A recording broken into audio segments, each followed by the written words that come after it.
Hola a todos, estamos aquí en Machu Picchu. Es increíble, una maravilla del mundo. Hola a El todos, amanecer estamos sobre el aquí en camino Machu inca Picchu. siempre parece distinto. Las Es nubes se increíble, deslizan una como maravilla del espíritus mundo. sobre los andenes Hola a antiguos, todos, y el estamos sol, aquí en cuando Machu asoma Picchu. por la puerta del sol, Inti Punku, Es increíble, una ilumina cada maravilla del piedra como mundo. si despertara algo dormido durante siglos. Pero aquella mañana, un guía quechua llamado Rumi no encontró solo luz. Encontró una historia enterrada. Antes de que comience esta narración, suscríbete al canal y activa la campanita, porque lo que estás a punto de escuchar fue real, según los archivos del CERNA-NP y los diarios de Cusco. Comenta abajo qué piensas: accidente, sacrificio o algo que el tiempo decidió ocultar. Rumi, acostumbrado a subir con los primeros rayos, notó un brillo extraño en la tierra húmeda. Pensó que era una moneda de algún turista, pero al limpiar con el machete, apareció un anillo de oro cubierto de lodo. Tenía forma antigua, forjado con un diseño de serpientes entrelazadas, símbolo del Amaru, el dios serpiente que une el mundo de arriba y el de abajo. Dentro del aro, una inscripción diminuta se resistía a ser leída. Cuando la observó bajo su lupa, las palabras le helaron la sangre. No fue un accidente. 10 años antes, Lucía Vargas y Mateo Rojas, una pareja de mochileros limeños, habían desaparecido en ese mismo tramo del camino inca, entre Huiñay Huayna y Machu Picchu. Los guías los recordaban por su entusiasmo. Ella, estudiante de antropología; él, fotógrafo aficionado obsesionado con las leyendas andinas. La última vez que alguien los vio fue en una foto frente al río Urubamba, sonriendo bajo la neblina. Después, silencio. El hallazgo del anillo reabrió el expediente olvidado en la comisaría de Ollantaytambo, empolvado y sin conclusiones. Los medios locales corrieron la noticia. Aparece joya de pareja desaparecida en el camino inca. Los viejos guías del Valle Sagrado recordaron entonces una superstición. Cuando el Inti no recibe ofrendas justas, reclama lo que le pertenece. Y algunos decían que el camino había tragado a Lucía y Mateo porque rompieron una promesa. Esa misma noche, el anillo fue trasladado a Cusco para ser analizado. Bajo el microscopio del laboratorio de la Universidad Nacional San Antonio Abad, se descubrió algo más: una segunda capa de grabado, apenas visible, con letras microscópicas en espiral, que repetían una frase en quechua antiguo: Ñahui Cancharí Amayuyay. Su traducción estremeció a todos. El ojo que despierta no tolera la mentira. Los investigadores no entendían cómo un mensaje tan complejo podía caber en un objeto tan pequeño. Tampoco cómo resistió una década de lluvias y deslaves. Pero para los habitantes del lugar no había duda. El anillo había vuelto solo, guiado por los espíritus del camino. Los campesinos hablaban del Apus, los guardianes de piedra que castigan a quien se burla de los ritos. Esa semana, Rumi recibió visitas de periodistas y hasta de curiosos que buscaban energías. Pero él guardaba un secreto que no contó a nadie. La noche anterior a hallar el anillo, soñó con una mujer vestida de blanco, que caminaba descalza entre los muros de piedra. En sus manos llevaba ese mismo anillo y le decía en voz baja: «Diles que aún estamos aquí». El guía, hombre de pocas palabras, volvió a Inti Punku al día siguiente. Encendió una vela y dejó una flor de cantuta, la flor sagrada del Tahuantinsuyo. Miró al horizonte donde el sol nacía detrás del Huayna Picchu y susurró en quechua: «Si estás ahí, muéstrame el camino». Nadie supo lo que vio después, pero los guardaparques aseguran que, desde entonces, Rumi ya no volvió a sonreír. Algunos dicen que escuchó pasos cuando estaba solo, otros que encontró algo más bajo la tierra y lo escondió. Así comienza nuestra historia: una joya, un mensaje y un eco que el tiempo no logró silenciar. El caso de Lucía y Mateo vuelve a abrir sus puertas, y esta vez el camino inca parece dispuesto a hablar. El tren llegó a Cusco entre humo, frío y campanas lejanas. Era junio, el mes del Inti Raymi, cuando la ciudad entera se transforma en un altar al sol.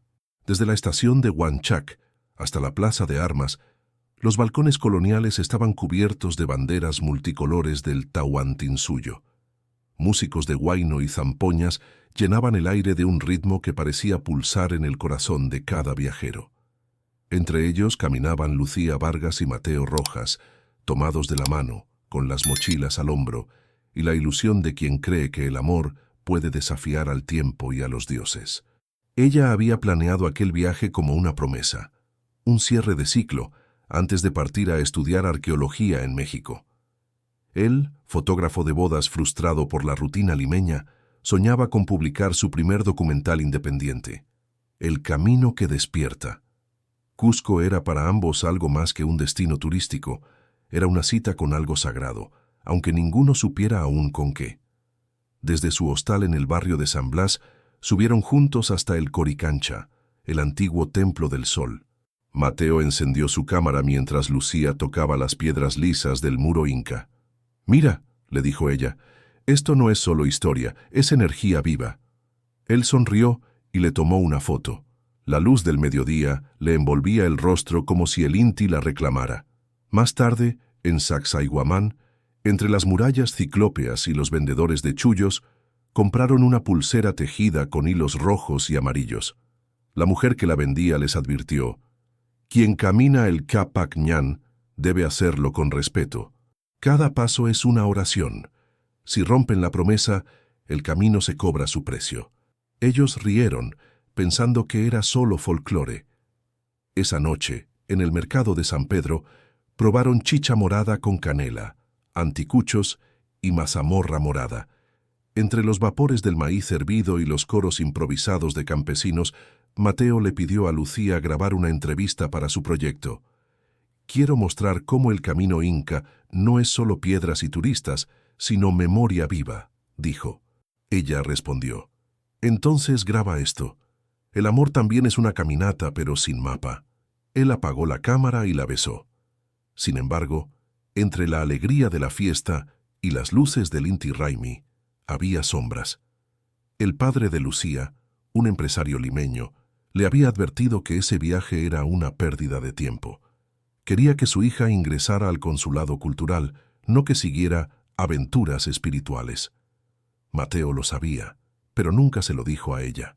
Aquella tensión flotaba entre los dos, silenciosa como el humo del incienso en las ruinas. Al día siguiente, se registraron en la oficina del Ministerio de Cultura para obtener los permisos del Camino Inca. Les entregaron un folleto con las normas del parque: no recoger piedras, no encender fuego, no gritar. Lucía lo leyó en voz alta y bromeó: «Hasta el silencio tiene reglas aquí». En el reverso, una advertencia resaltaba en rojo: «El Capac Ñan no es solo un sendero físico, es un camino ritual. Respeten sus tiempos y su espíritu». Mateo guardó el folleto en su cuaderno junto a sus apuntes sobre los mitos locales. Había leído sobre los apus, espíritus tutelares de las montañas, y sobre el supay, el guardián de los abismos. No lo confesó, pero esa dualidad, la belleza y el peligro, le fascinaba. Esa misma noche escribió en su diario: «Lucía brilla con la misma intensidad que estas montañas. Si los dioses existen, ojalá sepan perdonarnos por entrar sin permiso». La luna llena iluminó los techos de tejas rojas. En la distancia, los tambores del Inti Raymi aún resonaban como un corazón antiguo. Cusco dormía, pero el camino inca ya los estaba llamando. El amanecer en kilómetro 82, a orillas del río Urubamba, tenía un aire de ritual. Las montañas estaban cubiertas por un velo de neblina dorada y el murmullo del agua se confundía con las oraciones en quechua de los porters. Lucía y Mateo ajustaban sus mochilas mientras el guía local, don Eusebio, repartía hojas de coca para combatir el soroche, el mal de altura. «Masticar y caminar», decía con voz ronca. «El cuerpo obedece al cerro si uno lo respeta». Mateo lo filmó con su pequeña Handycam Sony riendo. «Este hombre es una enciclopedia viva». Lucía le respondió en voz baja: «Más bien un guardián, y los guardianes nunca hablan de todo». El grupo de excursionistas era pequeño: 2 parejas chilenas, un alemán silencioso y una turista japonesa que anotaba todo en un cuaderno verde. El aire olía a tierra húmeda y hojas de eucalipto. Desde la garita del Cernam P, los guardaparques revisaban permisos y mochilas. Uno de ellos, joven y de rostro curtido por el sol, miró fijamente a Mateo y dijo: «Si encuentran algo que no entienden, déjenlo donde está. El camino no perdona la curiosidad». Mateo sonrió creyendo que era una frase folclórica, pero Lucía frunció el ceño. «¿Qué quiso decir con eso?», preguntó. «Nada, supersticiones», respondió él, encendiendo la cámara. A medio camino de Piscacucho a Guayabamba, pasaron por ruinas cubiertas de musgo. Lucía encontró una libreta vieja, húmeda, entre las raíces de un molle. Las páginas estaban manchadas, pero en una de ellas se distinguían símbolos dibujados con carbón, círculos concéntricos, cruces y una figura similar a un ojo. En la esquina un nombre apenas visible, E. Poma 1984. Nadie del grupo supo quién era. Don Eusebio la observó en silencio y luego dijo: «Hay cosas que no se pierden, solo esperan». Lucía decidió guardarla. Mateo grabó ese momento y, sin saberlo, registró la primera pista del misterio. Esa noche en el campamento, revisaron la grabación mientras bebían té de muña bajo un cielo imposible. En el video, justo cuando Lucía levanta la libreta, se escuchaba un sonido breve, como un silbido metálico que ninguno recordó haber oído. «Debe ser el viento», dijo Mateo. Pero el guía, al pasar cerca, se santiguó discretamente. Al día siguiente, antes de continuar hacia Guayabamba, pararon en un pequeño puesto de artesanos cerca de Ollantaytambo. Entre tejidos y piedras talladas, Mateo compró un quipu turístico, una cuerda color vino con nudos de lana multicolor. El vendedor le dijo: «Cada nudo es una historia, señor, pero este vino con historia propia». Al volver al alojamiento, Lucía notó que los nudos seguían un patrón extraño, más complejo que los que había visto en museos. Tomó una foto y la comparó con diagramas del Capac Ñan. Los colores correspondían, curiosamente, a los tramos del camino inca. «¿Crees que alguien codificó una ruta?», preguntó ella. Mateo rió. «O una broma para turistas». Pero esa noche, al revisar la Handycam, descubrió algo inquietante. Los nudos parecían moverse ligeramente cada vez que la cámara se acercaba. Pensó que era un reflejo de luz, hasta que vio que el último nudo, el más pequeño, tenía la forma de un ojo. El ascenso se volvió más difícil. A medida que ganaban altura, los porters murmuraban rezos y los turistas guardaban silencio.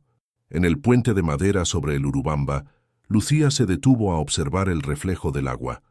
Por un instante, creyó ver su propio rostro distorsionado por una segunda figura a su lado, borrosa, como si alguien invisible caminara junto a ella. Mateo se giró para filmarla y la imagen quedó grabada. Una sombra humana proyectada contra la piedra, aunque el sol estaba detrás de ellos. Cuando el grupo llegó al primer control de Guayabamba, Lucía se llevó la mano al cuello. El quipú ya no estaba. Mateo buscó en las mochilas, en la cámara, en el suelo. Nada. Solo la libreta intacta, pero con una nueva mancha oscura que no recordaban. Don Eusebio los miró con gravedad. Alguien o algo ya los ha visto. El tercer día amaneció con una bruma densa que parecía tragarse las montañas. El río Urubamba rugía abajo, invisible pero presente como un corazón que no cesa de latir. El sendero hacia Huarmihuañusca, el temido paso de la mujer muerta, serpenteaba entre laderas empinadas y valles cubiertos de neblina. Lucía y Mateo caminaban juntos, aunque el silencio entre ellos pesaba más que las mochilas. Había una tensión sutil, el cansancio, los días sin señal, las advertencias del guía, y algo más, un presentimiento que crecía con la altura. En Guayabamba, los porters se detuvieron a descansar y uno de ellos, un hombre mayor de rostro surcado, comenzó a hablar en voz baja sobre el Apu Verónica, la montaña nevada que domina el horizonte. Dicen que cuando Verónica se cubre el rostro con nubes, alguien en el camino será reclamado, murmuró. Mateo, intrigado, grabó sus palabras. Lucía le tocó el brazo. «Deja de filmar, por favor». Él bajó la cámara, notando por primera vez que su compañera temblaba, no por el frío, sino por algo más profundo. La subida al paso fue brutal. El aire se volvía delgado, y cada paso parecía una plegaria. Don Eusebio, el guía, marcaba el ritmo con un bastón de chonta. «No miren atrás», dijo sin volverse. «El camino recuerda quien duda». La frase resonó extrañamente en el eco de las montañas. Lucía se quedó atrás un momento para tomar una foto del valle. En la imagen, al fondo, se distingue una silueta oscura entre la neblina. Mateo juró que era un arbusto, pero cuando amplió la toma, notó un detalle imposible. La figura parecía tener una máscara blanca. Al llegar a Huarmiguañuzca, los músculos ardían. El cielo era una sábana gris. Los guías colgaron banderas de colores para que los grupos no se perdieran, pero el viento cambió y la neblina se cerró como una cortina. Durante casi media hora, cada viajero caminó solo, guiado por el sonido de sus propios pasos. Mateo gritó el nombre de Lucía, y solo el eco le respondió. Cuando la bruma se levantó, ella estaba de pie junto a un mirador, mirando hacia el abismo, el cabello al viento. Le sonreía, pero sus ojos parecían no verlo. Él tomó una foto rápida, la última que se tendría de ella con vida. En el campamento de altura, esa noche, el fuego chispeaba bajo un cielo cubierto. Los porters hablaban entre susurros, contaban historias de viajeros que nunca bajaron del paso, de luces que se movían solas entre las piedras. Uno mencionó al Supai, el espíritu de los abismos, mitad sombra, mitad eco. A veces silba para confundir a los vivos, dijo. Don Eusebio, más supersticioso de lo que mostraba, escupió al suelo y lanzó coca al fuego. El Supai solo se lleva a quien no cree, murmuró. Pasada la medianoche, Mateo se despertó sobresaltado por un sonido largo, agudo, que cortaba el aire como una flauta desafinada. Salió de la carpa con la cámara encendida. En el visor, la pantalla mostraba la neblina moviéndose con extraña armonía, como si respirara. A lo lejos una silueta caminaba entre las rocas. «Lucía», llamó, apenas audible. No hubo respuesta, solo el mismo silbido, más cercano. A la mañana siguiente, los demás afirmaron no haber oído nada. Pero Mateo tenía la grabación. En ella, justo antes de apagarse la cámara, se escucha una voz femenina susurrar algo en quechua, «Ama y Narruray». Lucía, al revisar el video, lo tradujo sin dudar. «No hagas eso». El grupo retomó el camino con rostros tensos. Don Eusebio evitaba mirar a los ojos a los viajeros. Antes de partir, echó hojas de coca al suelo y dijo una frase que quedó grabada en la memoria de todos. Cuando el Urubamba habla en sueños, es porque alguien ya pertenece a sus aguas. El cielo se abrió en un llanto interminable cuando el grupo llegó al campamento de Huiñay Huayna, el último punto antes de Machu Picchu. La lluvia golpeaba las carpas con un ritmo hipnótico y el aire olía a tierra mojada y hojas de eucalipto. Era el final del viaje y, sin embargo, todos sentían que algo apenas comenzaba. El río Urubamba rugía muy abajo, invisible entre la neblina. Los guías encendieron una pequeña radio de frecuencia corta para comunicarse con el control del parque, pero las interferencias eran constantes. Cada tanto, una voz se filtraba entre los chasquidos. «No crucen el puente. Repito, no crucen». Nadie supo de dónde provenía la señal. Lucía y Mateo se refugiaron bajo el toldo común, compartiendo un termo de mate caliente. Estaban agotados, cubiertos de barro, pero felices de haber llegado tan lejos. Mateo revisaba la cámara, pasando las grabaciones del día a la laptop pequeña que llevaba consigo. De pronto frunció el ceño. «Falta una tarjeta SD», murmuró. La había dejado dentro de un estuche negro con la etiqueta «Cusco, día 3». Buscó en las mochilas, en los bolsillos, en el suelo. Nada. Lucía lo miró con una mezcla de fastidio y miedo. ¿Y si se cayó en el camino? Él negó con la cabeza. No, la tenía anoche. Ambos callaron, escuchando el tambor de la lluvia sobre la lona, como si alguien golpeara para entrar. Más tarde, discutieron. Mateo quería proponer matrimonio en Machu Picchu frente a las ruinas iluminadas por el amanecer. Había traído un pequeño anillo de plata con una piedra de cuarzo. Lucía, sin embargo, le pidió esperar. «No ahora», dijo con voz cansada. «Hay algo raro en todo esto. Desde que perdimos el quipu, desde Warmiwañuska, siento que alguien nos sigue». Él trató de tranquilizarla, pero sus palabras se desvanecieron en el viento. Cerca del fuego, un hombre viajaba solo, apartado del grupo. Alto, delgado, llevaba una chaqueta impermeable sin insignias y un sombrero que ocultaba el rostro. No hablaba con nadie, apenas saludaba al pasar. Cuando Lucía le preguntó su nombre, sonrió brevemente. «Llámeme Elías», respondió, y nada más. Don Eusebio aseguró después que ese nombre no figuraba en la lista de caminantes autorizados. Tal vez vino con otro grupo, intentó justificar Mateo, aunque en su interior sabía que algo no encajaba. Esa noche, el viento trajo consigo un sonido metálico, como si algo cayera sobre las rocas. Mateo salió con la linterna. Encontró huellas frescas junto a su carpa, marcas profundas de botas que se perdían hacia el bosque. Grabó un video corto, pero la batería se agotó antes de volver. Al regresar, notó que el cierre de la tienda estaba abierto. Lucía dormía, o fingía hacerlo. A las 3 de la madrugada la radio volvió a sonar entre interferencias. Don Eusebio la encendió medio dormido. Se escuchó una voz distorsionada, femenina, repetida una y otra vez. «Wiñay Guayna, Wiñay Guayna». El guía cambió de frecuencia, pero la voz continuó. «Debe ser una transmisión antigua», dijo. Sin embargo, la turista japonesa afirmó que reconocía el timbre. Era Lucía, cantando.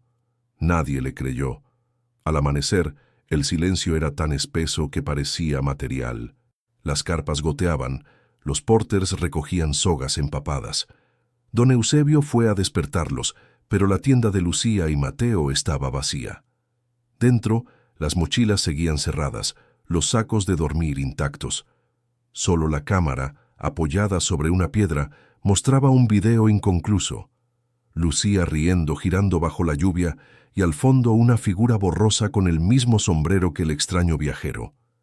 El guía buscó entre la niebla.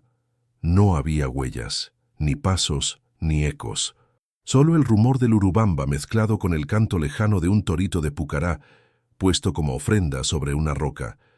Cuando los porters empacaron todo, notaron que faltaba una cuerda, la que servía para cerrar el puente colgante del sendero.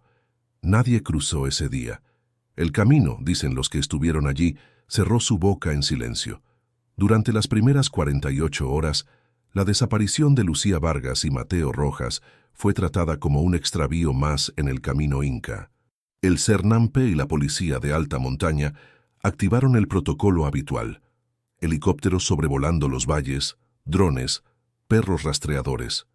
Pero la lluvia no cesaba, y la neblina hacía imposible distinguir los senderos. En el control de Wiñay Guayna, los guardaparques hallaron solo una cuerda cortada y un par de huellas deformes por el agua. Pudo ser un resbalón, dijeron los oficiales, o una caída al río Urubamba. Sin embargo, ninguno de los rescatistas quiso acercarse demasiado a la orilla. El agua, decían, sonaba distinto. La noticia llegó a Cusco al día siguiente. Los medios locales la titularon como «Turistas desaparecen en Machu Picchu». Era época de feriado, y el Ministerio de Cultura intentó minimizar el caso para evitar el pánico. Pero algo no cuadraba. El registro de ingresos del día anterior no mostraba a ningún viajero llamado Elías, el misterioso acompañante. Su ficha simplemente no existía.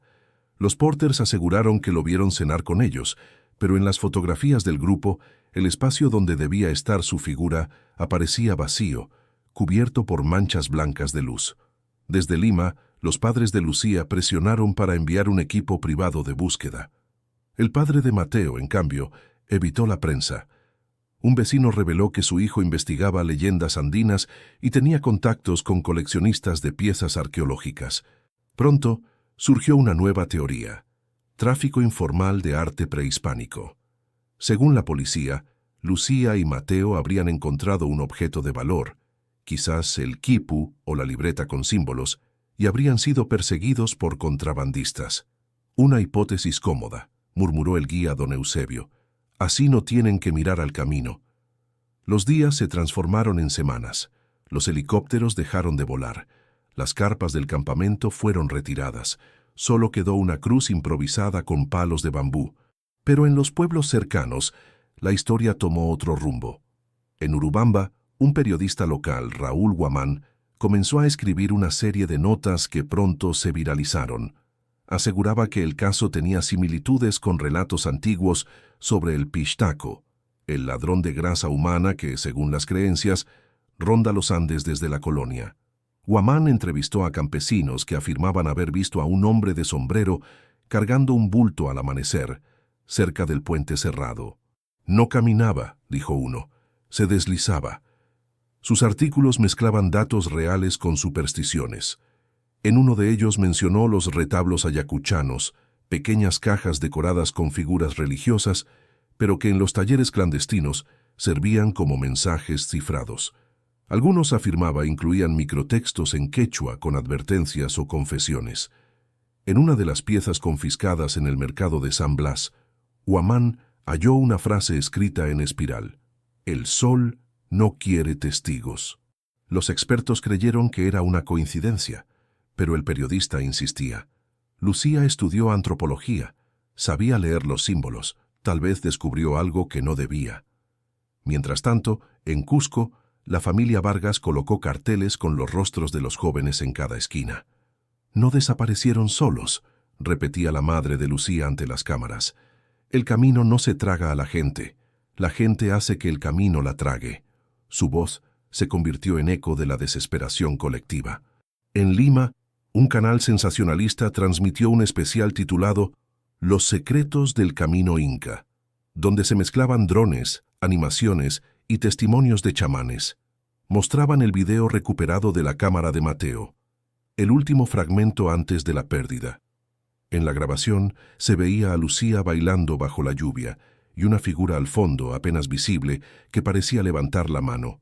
Pero lo más perturbador fue el audio final, un susurro distorsionado que repetía su nombre 3 veces.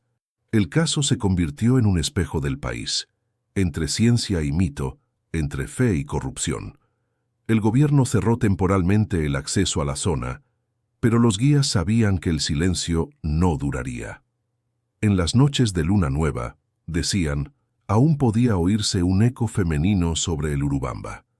Un canto en quechua, suave y persistente, que repetía una sola palabra: Huiñay, eterna. El laboratorio de la Universidad San Antonio Abad del Cusco olía a metal y humedad cuando los técnicos colocaron el anillo hallado por el guía Rumi bajo la lupa electrónica. El objeto parecía simple, apenas un aro de oro opaco cubierto por sedimentos. Pero al ampliar 1000 veces la superficie interior, surgieron líneas microscópicas grabadas con una precisión imposible de lograr sin instrumental moderno. La inscripción estaba en castellano entremezclado con quechua abreviado. Inti no perdona, busca bajo las gradas. El mensaje provocó un silencio helado entre los presentes. ¿Qué gradas? ¿Las de Machu Picchu, las del Intihuatana, o acaso las terrazas de Huiñay Huayna? El profesor Arnaldo Canto, experto en metalurgia colonial, fue el primero en notar un detalle inquietante. La composición del anillo no correspondía al oro moderno. «Esto está hecho con aleación colonial», dijo, «oro reciclado de joyas virreinales fundidas». Era común entre los plateros que usaban piezas saqueadas de templos incas para fabricar objetos cristianos. Una ironía del destino. El hallazgo reavivó el caso. Las familias volvieron a Cusco y los periodistas regresaron con sus micrófonos. Rumi, sin embargo, evitaba las cámaras. Pasaba los días en silencio, observando el amanecer desde la Puerta del Sol, Inti Punku. Cuando por fin aceptó hablar, lo hizo en voz baja como si temiera que el viento lo escuchara. «Ese anillo no quiso ser encontrado», dijo. «Se movió solo. Lo vi brillar donde nunca antes había nada». Esa noche, frente a un grupo reducido de investigadores y campesinos, Rumi contó una historia antigua que había escuchado de su abuelo, pastor de llamas en Lares. Decía que Pachamama y Inti, la tierra y el sol, mantenían un pacto sagrado. Mientras los humanos ofrecieran respeto, el camino seguiría abierto. Pero cuando las ofrendas eran impuras, cuando se mezclaban con avaricia o amor profanado, la tierra exigía compensación. A veces, susurró Rumi, lo que se lleva no es castigo, es equilibrio. Los presentes escuchaban sin interrumpirlo. Hace muchos años, unos caminantes perdieron un anillo en el camino, continuó. Era símbolo de una promesa rota. La mujer lo lanzó al río, y el río lo devolvió al Inti. Desde entonces, cada 10 años, la montaña pide que se busque bajo las gradas del templo. Lo que yace ahí no debe despertar. El antropólogo César Montalvo, que registraba el testimonio, trató de racionalizarlo. Quizás gradas se refiere a los andenes de cultivo, dijo. Podría haber una cueva, un pasaje. Pero Rumi negó con la cabeza. No es cueva, es puerta, y ya se abrió una vez. El análisis del anillo reveló además restos de ceniza vegetal en las ranuras. No era suciedad, sino polvo de ichú quemado, usado tradicionalmente en rituales para invocar a los apus, los espíritus de las montañas. La fecha del carbono coincidía con la temporada de lluvias de 2012, el mismo año en que Lucía y Mateo desaparecieron. Cuando los medios difundieron ese dato, el país volvió a hablar del caso. Los titulares decían, el anillo que habla nueva pista sobre la pareja perdida del camino inca. Las redes se llenaron de teorías. Algunos decían que era una confesión cifrada, otros que un fraude arqueológico. Pero en los pueblos del Valle Sagrado, la noticia tomó un tono diferente. Las abuelas encendieron velas y colocaron hojas de coca en las ventanas, murmurando plegarias antiguas. El Inti ha despertado, decían, y busca su deuda. Esa misma noche, Rumi regresó solo a Inti Punku. La luna bañaba las piedras y el viento traía un olor a tierra mojada. Colocó el anillo sobre el suelo y esperó. Juraría que la tierra vibró levemente, como si respirara. En ese instante, creyó oír una voz femenina, muy suave, susurrando desde el abismo. Bajo las gradas, donde el sol no entra. Rumi cerró los ojos. Comprendió que la historia de Lucía y Mateo no había terminado. El camino volvía a abrir su boca, y esta vez no pedía silencio, sino respuestas. La noticia del anillo atrajo nuevos ojos al caso, pero fue una arqueóloga cusqueña, doctora Valeria Choque, quien cambió el rumbo de la investigación. Había pasado años estudiando los circuitos no turísticos de Machu Picchu, aquellos pasajes que el público nunca ve. Las canteras de piedra, los drenajes subterráneos, los andenes ocultos que sostenían el santuario. El camino inca no termina en la Puerta del Sol, explicó en una entrevista. Debajo de las terrazas hay otro camino, uno invisible construido para los muertos. Choque propuso una nueva expedición, no guiada por rutas modernas, sino por la alineación astronómica de los muros. Si el anillo menciona bajo las gradas, debemos mirar donde el sol no llega, dijo señalando el mapa. Su hipótesis combinaba ciencia y mito. Los antiguos ingenieros incaicos construyeron corredores rituales bajo las plataformas agrícolas, verdaderos túneles de drenaje que, según ella, también servían como vías de ofrenda al Inti. Quizás ahí terminó la caminata de Lucía y Mateo, añadió, y quizás alguien lo supo antes que nosotros. Mientras tanto, en el mercado de San Pedro, un joven vendedor de tecnología usada hizo un hallazgo peculiar. Entre cámaras viejas y relojes oxidados, encontró una Handycam Sony, con una etiqueta borrada y una tarjeta SD dentro. La vendió a un youtuber limeño conocido por explorar objetos paranormales del pasado. 2 semanas después, el canal subió un video titulado Cinta perdida del camino inca prohibido. En las imágenes se veía un sendero cubierto de niebla, la respiración agitada de un hombre y durante un segundo, la voz de una mujer diciendo, «No grabes aquí». El detalle que desató el pánico vino después. Al reproducir el audio al revés, los oyentes afirmaban escuchar con claridad una frase en castellano antiguo mezclado con quechua, «Puente Inca y sombra». Algunos lo tomaron como una referencia al puente Inca de Machu Picchu, una estructura de madera suspendida sobre un precipicio, cerrada al público desde hace años. Otros decían que Sombra no era un lugar, sino una persona. La policía cibernética intentó retirar el video por orden judicial, pero ya era demasiado tarde. Miles de usuarios lo habían descargado y compartido. En foros locales comenzaron a circular teorías de todo tipo, que el video había sido maldito, que mostraba un reflejo humano sin cuerpo visible, que contenía coordenadas ocultas en los metadatos. La doctora Choque revisó los fragmentos cuadro por cuadro y notó algo que pasó desapercibido para todos. Los movimientos de cámara coincidían con la topografía del Capac Ñan, el sistema de caminos reales incas. Superpuso el recorrido del video sobre el mapa oficial y descubrió una coincidencia inquietante. El trayecto formaba una espiral que descendía desde Huiñay Huayna hasta las terrazas inferiores de Machu Picchu, cruzando justo por debajo del área conocida como Puente Inca. En el punto central de esa espiral, coordenadas 13 de grado 947, S 72 de grado 3245, O, aparecía una marca en forma de ojo. Esa figura no fue hecha al azar, explicó la arqueóloga a los investigadores. Los incas usaban el símbolo del ojo para señalar portales rituales o lugares donde se ofrecían sacrificios de luz y sombra. Si la inscripción dice «Busca bajo las gradas», este podría ser el sitio. La expedición preliminar comenzó en silencio, con solo 3 miembros y sin presencia mediática. Rumi, el guía quechua, insistió en acompañarlos. Llevaba colgado al cuello un pequeño talismán hecho con hilo rojo y hojas secas. «El Inti no miente, pero a veces prueba a los hombres», dijo antes de partir. Al llegar al punto marcado, notaron que el suelo estaba cubierto de vegetación nueva, pero las piedras parecían removidas recientemente. Los instrumentos detectaron un espacio hueco bajo los andenes. Un túnel sellado, apenas perceptible, descendía hacia el oeste en dirección al río. El aire que salía de él era frío, húmedo y tenía un olor metálico. La doctora Choque encendió su linterna y vio algo tallado sobre la primera piedra, 3 letras casi borradas, pero legibles. L.M.R. Lucía. Mateo Rojas. Rumi bajó la cabeza y murmuró una oración quechua. Pachamama ama guañuchis unquichis. Madre Tierra, no dejes que mueran otra vez.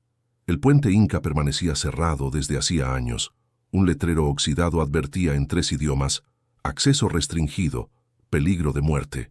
Pero para la pequeña expedición dirigida por la doctora Valeria Choque, aquel límite no era una advertencia, era una invitación. Junto a ella iban Rumi, el guía quechua, y César Montalvo, el antropólogo que filmaba todo para registro oficial. A las 6 de la mañana comenzaron el descenso hacia las terrazas prohibidas, donde el sol apenas llegaba en un hilo pálido. La neblina se deslizaba como un aliento, y el sonido del Urubamba retumbaba al fondo del abismo. Rumi caminaba al frente, recitando frases en quechua cada cierto tiempo, como si pidiera permiso al terreno. La arqueóloga marcaba los puntos GPS mientras el antropólogo tomaba fotos del sendero. A pocos metros del puente, entre 2 muros cubiertos de musgo, algo sobresalía del barro. Una cinta roja atada con doble nudo. Era reciente, de tela sintética. Choque la levantó con cuidado. «No es colonial», dijo. «Esto pertenece a un ritual moderno». Rumi la observó en silencio. «Los jóvenes la usan para pedir protección al Apu», explicó, «pero si está amarrada al suelo no pide, retiene». Más adelante el camino se estrechó. Sobre las piedras, visibles incluso con la humedad, había marcas de arrastre, como si algo pesado hubiera sido desplazado cuesta abajo. No había señales de maquinaria ni rastros de animales. Montalvo se agachó para tocar el surco y notó que el lodo tenía un brillo rojizo, distinto al resto del terreno. «No es sangre», aclaró Choque. «Es óxido mezclado con pigmento. Alguien marcó este trayecto deliberadamente». Llegaron al borde del precipicio, donde el puente Inca, una pasarela de troncos, colgaba suspendido entre 2 paredes de piedra. El vacío abajo era hipnótico. Según los registros, allí se habían realizado antiguos rituales de ofrenda al sol, pero nadie imaginaba que el lugar seguiría activo. Rumi arrojó una hoja de coca al abismo. «El Inti no se lleva a los que lo miran», dijo con solemnidad. «Se lleva a los que lo desafían». La arqueóloga avanzó unos pasos hacia las terrazas inferiores, donde las escaleras de piedra se hundían bajo el musgo. Al levantar una grada, descubrió un pequeño paquete envuelto en tela de algodón, sellado con cera ennegrecida. Lo abrió con manos temblorosas. Dentro había granos de maíz morado, secos, mezclados con pétalos marchitos. Entre ellos un papel encerado con escritura apretada, coordenadas, una fecha, 21 de junio de 2012, y dos iniciales, E.G. No eran las de Lucía ni las de Mateo. El antropólogo leyó los números en voz alta. Corresponden a un punto a unos 400 metros río abajo, cerca de una caverna natural conocida por los locales como la Garganta del Sol. Rumi palideció. «Ese lugar está maldito», murmuró. «Allí los antiguos arrojaban las ofrendas que no eran aceptadas». El hallazgo fue registrado y sellado. Pero algo cambió en la atmósfera del sitio. La neblina se levantó de golpe, revelando sombras que parecían moverse entre las terrazas. Montalvo juró ver una figura cruzando el puente, pero cuando enfocó la cámara no había nadie. Solo la cinta roja ondeando sola, como si una mano invisible tirara de ella. De regreso al campamento, el grupo no habló. Cada uno parecía procesar una verdad distinta. Para Choque, las pruebas apuntaban a un ritual contemporáneo inspirado en prácticas ancestrales, quizás malinterpretado. Para Montalvo, todo indicaba un crimen simbólico, una puesta en escena planeada por alguien que conocía la cosmovisión andina. Y para Rumi, simplemente era la consecuencia de un equilibrio roto. «Pachamama no olvida», dijo al encender una vela. «Cuando una promesa se rompe en su territorio, el camino responde». Al caer la noche, revisaron las imágenes. En una de las tomas, justo antes de encontrar la bolsita, la cámara captó algo reflejado en el lente. Una sombra alargada, humana, que se movía detrás de ellos a contraluz del amanecer. Pero los tres estaban frente a la cámara. ¿Era el Supai del que hablaban los Porters, un intruso o solo el juego de la luz? Nadie lo supo. Lo cierto es que las iniciales E.G. abrieron una grieta en el relato. Si no eran Lucía ni Mateo, ¿quién había dejado la ofrenda y por qué la fecha coincidía con la de su desaparición? Las preguntas volvieron a resonar entre los muros de piedra. ¿Accidente, crimen o rito?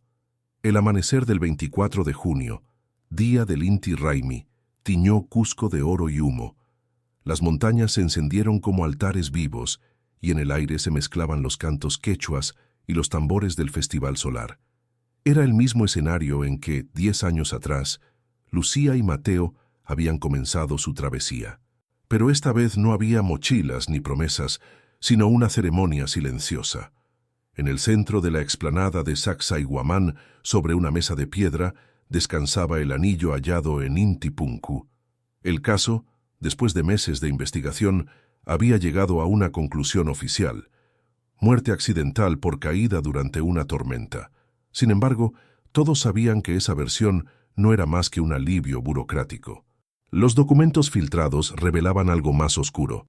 El Ministerio de Cultura y una agencia de turismo internacional habían presionado para cerrar el caso rápidamente, temiendo un impacto económico si se confirmaban rituales clandestinos en Machu Picchu. Algunos guías fueron despedidos, otros silenciados con contratos. La verdad, como tantas veces en el país, fue cubierta con la misma piedra que guarda los secretos del camino.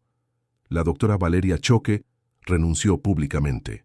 «No fueron los dioses quienes callaron», declaró ante la prensa. «Fuimos nosotros por miedo a perder lo que creemos poseer, el turismo, la imagen, la gloria del pasado». Sus palabras cayeron como una plegaria rota. Días después, regresó sola a Inti Punku, donde Rumi la esperaba con una pequeña caja de madera tallada. Dentro, el anillo brillaba bajo el sol naciente. «Pachamama no castiga», dijo el guía. «Solo recuerda». La familia de Lucía aceptó el anillo con lágrimas. Decidieron no enterrarlo, sino colocarlo en una urna de cristal frente a la Puerta del Sol, como memorial mínimo, sin placas ni flores. solo una inscripción grabada en quechua y español. Para los que caminaron y no volvieron, que el sol los guíe. Durante la ceremonia, campesinos del Valle Sagrado subieron con ofrendas simples, hojas de coca, granos de maíz, piedras del Urubamba. Nadie habló de supersticiones, sino de respeto. Rumi, con voz cansada, recordó el mito de su abuelo. Cuando el Inti es olvidado, devuelve su luz en forma de advertencia. Lucía y Mateo no fueron sacrificados, dijo. Fueron mensajeros del equilibrio. Nos recordaron que el camino no se conquista, se pide permiso para cruzarlo. El gobierno prometió crear un protocolo de prevención y educación ritual para guías y visitantes. El proyecto se llamó Capac Ñan, Memoria Viva. Sin embargo, pocos creyeron que bastara con papeles. La montaña ya había dado su veredicto. Los seres humanos habían cruzado una línea invisible, confundiendo el asombro con dominio, la fe con explotación. Esa noche, mientras Cusco celebraba el Inti Raymi, los rayos del crepúsculo iluminaron fugazmente la Puerta del Sol. Algunos testigos juraron ver dos siluetas tomadas de la mano, recortadas contra el horizonte antes de desvanecerse en la luz. Nadie logró captarlas en foto. Solo quedó el rumor, repetido por los guías y los pastores. Cuando el sol vuelve, también vuelven las verdades. La cámara de César Montalvo registró el último plano, el anillo reflejando el amanecer, rodeado de ofrendas. En el audio, una brisa se coló entre las piedras y dejó un susurro apenas audible que decía en quechua: Ama cochaichu ñañay, caminemos en paz. No llores, hermana, caminemos en paz. El video se difundió en todo el país, con un mensaje final. Cada paso en el camino inca lleva una historia, y cada historia merece respeto. Que los que busquen el sol no olviden a quienes quedaron en su sombra. Así terminó la investigación, o tal vez solo comenzó otra. Porque, como dijo Rumi mirando hacia el horizonte, la montaña no miente, solo espera que aprendamos a escucharla.